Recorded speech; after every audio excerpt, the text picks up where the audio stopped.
Until next time, keep your swords sharp. Hello, Moose Matson here. Every so often I like to take a little break from Savage Realms Monthly and work on some other projects. I was recently contacted by author Scott Oden. He wanted to know if I'd like to read one of his stories. I was like, of course. So I read one, recorded it, and sent it to him. I'm happy to say he loved it and wanted me to do the rest of the audiobook. My answer to that was, it would be my pleasure. So what follows in this video is the first story I had done for him. And if you like what you hear and crave more, you can always buy the physical copy, get it on Kindle, or even listen to the audio version. Personally, I think you should get the physical copy and the audio version, so as you're thumbing through the pages, you can listen to me read them to you. Sounds like fun. Anyways, I'll put the links in the description for all of that, and I really hope you like the story. And thank you, Scott, for letting me do it. So, without further ado, On Wings of Silk and Dreams. On Wings of Silk and Dreams.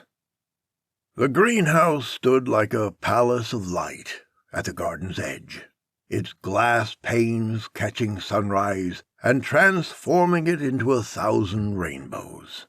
Inside, where condensation fell like gentle music, and the air held memories of eternal spring, young Ivy worked on her greatest project yet. Unlike most greenhouse mice, whose fur tended toward practical browns and grays, Ivy had been born with a coat the color of moonlight on water, silvery white with the faintest hints of lavender, when the light caught it just so. Her eyes were an unusual shade of green that matched the newest spring leaves, and she wore her fur tied back with a strand of morning glory vine that she changed daily, choosing only the freshest blooms. The other mice said she had her grandmother's paws, delicate but clever, equally suited to sketching dreams or crafting reality. Her workshop occupied a forgotten corner behind Madame Argent's herb beds, cleverly hidden from well-meaning adults who might not understand. She'd constructed it from odds and ends. An overturned flower pot served as her main workspace, while smaller pots created cozy nooks for storing her materials. Sketches covered every surface, drawn on pressed leaves and scraps of parchment borrowed from Mr. Thistledown's study. "The angel must be precisely right," Ivy muttered, adjusting a delicate framework of stripped glass stems and dandelion silk. "Otherwise the air won't flow properly around the—" "Around the what?"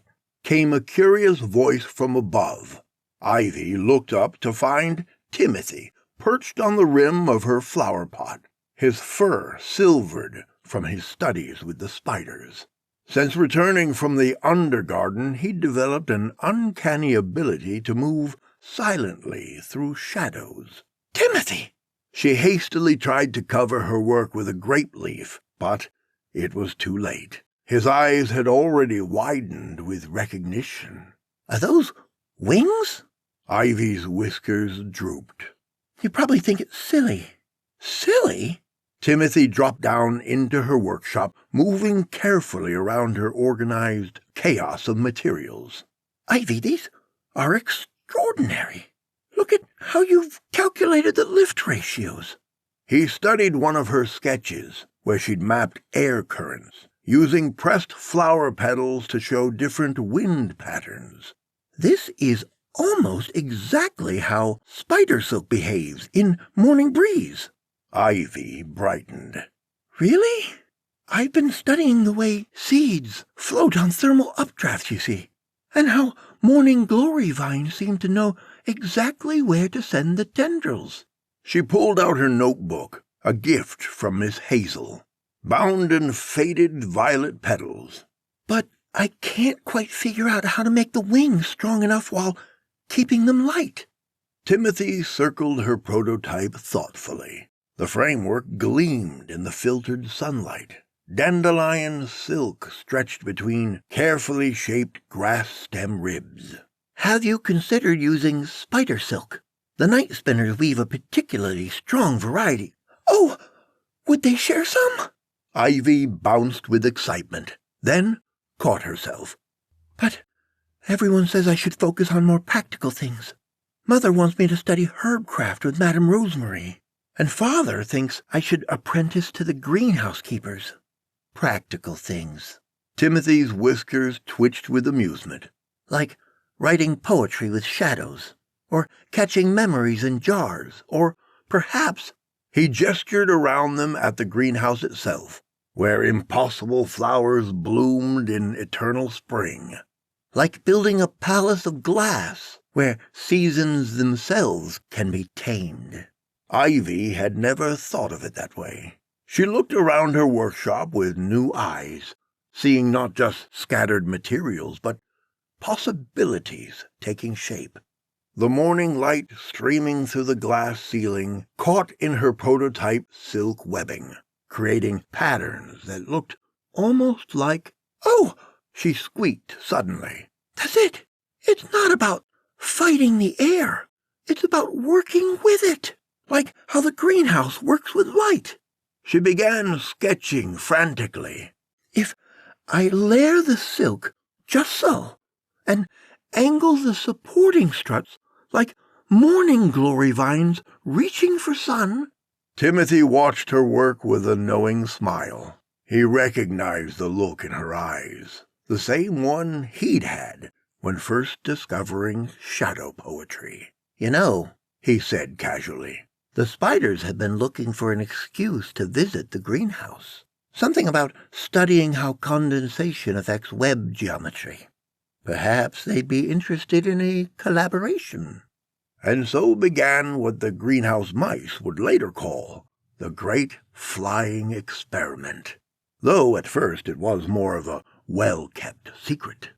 The spiders, it turned out, were fascinated by Ivy's calculations. They spent long hours discussing the properties of different silk types, while Timothy translated their more technical terms into mouse-understandable language. Mr. Thistledown, discovering the project quite by accident during one of his botanical surveys, proved an unexpected ally. "Most irregular," he declared, adjusting his spectacles to study Ivy's sketches. "Most extraordinary use of natural materials, though perhaps if you consulted my notes on seed dispersal patterns—" Even Madame Argent, who had begun to despair of ever interesting Ivy in proper herbcraft, found herself contributing. "The thing about herbs," she explained, while showing Ivy how to weave reinforcing struts from dried rosemary stems, "is that they all want to grow their own way. The trick is helping them find it." Ivy's workshop expanded as more helpers joined the project. The spiders established a web-spinning station in one corner, creating silk so fine it was almost invisible, yet stronger than anything Ivy had originally imagined. Mr. Thistledown contributed a small desk for his increasingly detailed notes on wing geometry and air current patterns. Even the morning glories that climbed the greenhouse walls seemed to arrange themselves to provide better privacy. But it was the condensation drops that proved most magical of all. As they fell from the glass ceiling, they caught the light in ways that revealed air currents Ivy hadn't even known existed. She spent hours watching them fall, learning the greenhouse's hidden patterns of warm and cool air. "You see," she explained to Timothy one morning as they watched drops create brief rainbows before falling into her carefully placed collection jars. The air moves differently here than in the garden proper. It's like music you can see instead of hear."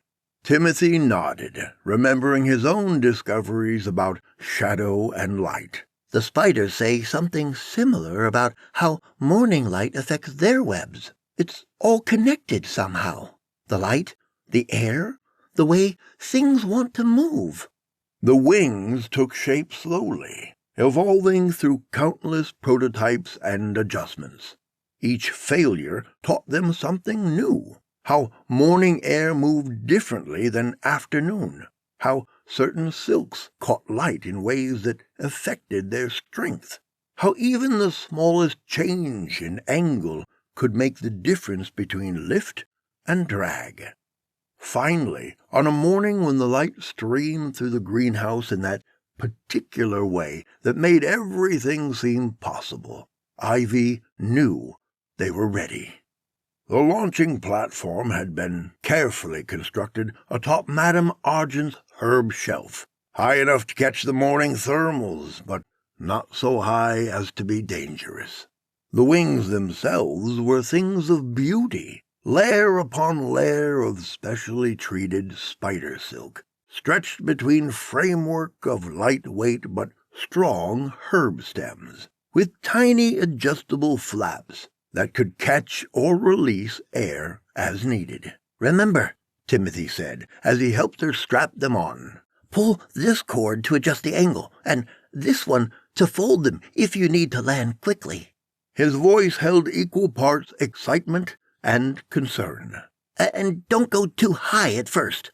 The spiders suggest staying within web-catching distance until you're sure of the controls." Ivy barely heard him. She was too busy feeling the way the wings moved with her, how they already seemed to be catching the morning air's gentle currents.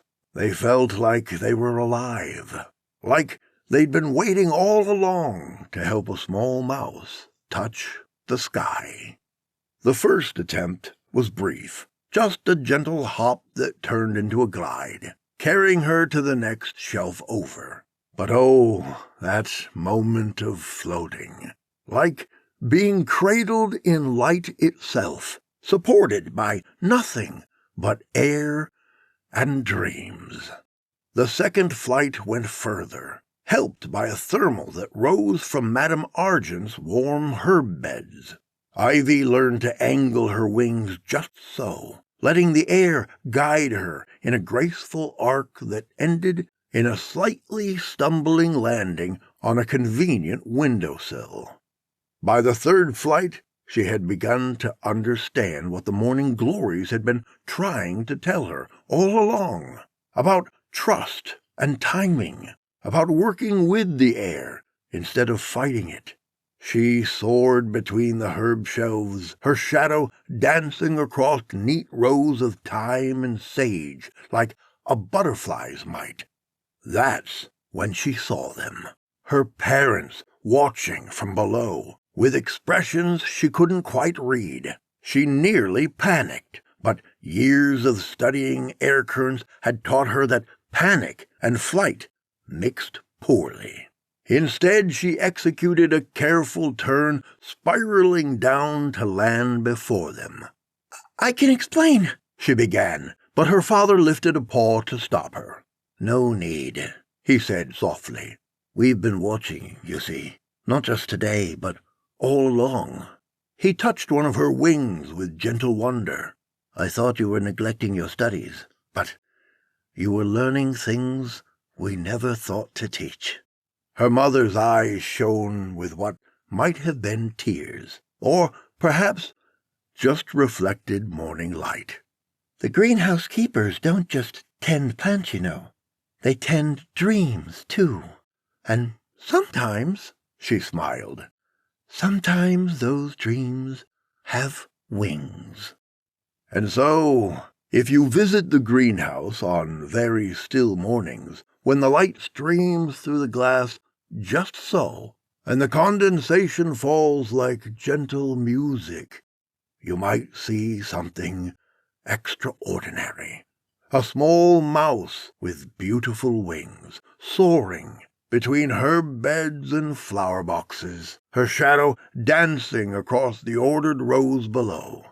You might hear the spiders discussing lift ratios and silk tensions, or spot Mr. Thistledown taking careful notes on flight patterns while muttering, "Most irregular, most extraordinary indeed." But mostly, you'll see exactly what the greenhouse was built for. A place where impossible things grow into everyday magic, where dreams take root in practical soil and blossom into something entirely new. A place where even a small mouse with an improbable dream can find her way to touch the sky. For as every mouse in the garden knows, the very best magic is the kind that grows from equal parts wonder and work. The kind that proves that sometimes the most practical thing of all is believing in impossible dreams.